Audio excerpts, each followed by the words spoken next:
អូនមកសឹបប្រាប់បងថាអូនចង់បដូររាប់អានគ្នាចំណែកឯវេលាធ្លាប់ស្នេហ៍អូនសុំចប់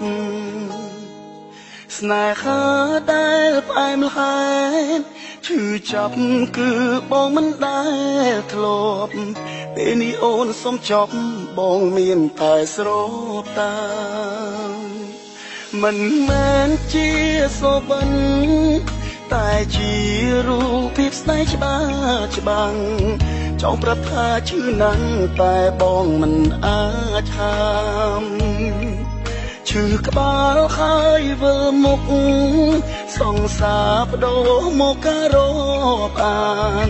ស្នេហ៍ខ្ញុំទៀតមិនបានព្រោះគេមានថ្មីហើ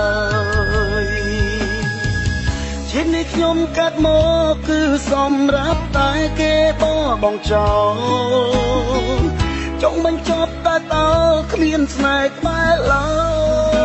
យ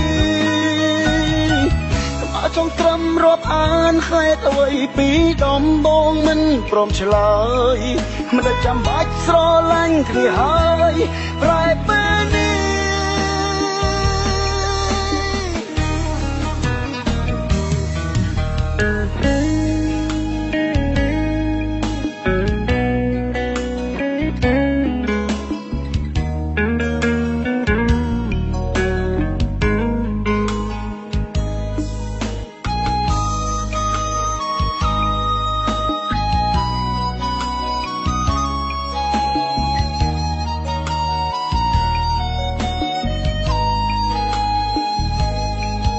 មិនមែនជាសូបិនតែជារូបភាពស្នេហ៍ច្បាស់ចង់ប្រាប់ថាឈឺណាស់តែបងមិនអាចហាមឈឺក្បាលហើយវិលមុខសង្សារបដូរមកការរាប់អានស្នេហ៍ខ្ញុំទៀតមិនបានព្រោះគេមានថ្មីហើយជាតិនេះខ្ញុំកាត់មកគឺសម្រាប់តែគេបងចោលចង់បញ្ចប់តែតើគ្មានស្នេហ៍ក្បែរឡើយបើចង់ត្រឹមរាប់អានហេតុអ្វីពីដំបងមិនព្រមឆ្លើយដែលចាំបាច់ស្រឡាញ់គ្នាហើយប្រែពេលនេះ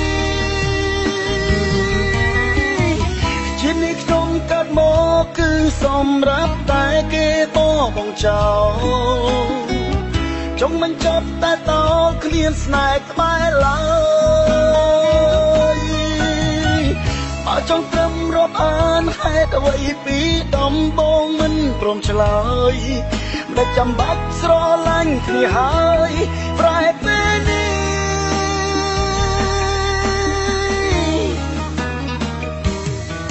មនុស្សស្មងរងគ្រោះឈឺអ្នកណាឮការឈឺចាប់ខ្ញុំស្រែកចេញពីអារម្មណ៍កំពុងក្រំខ្លាំងព្រោះស្នេហ៍ប្រែមនុស្សម្នាក់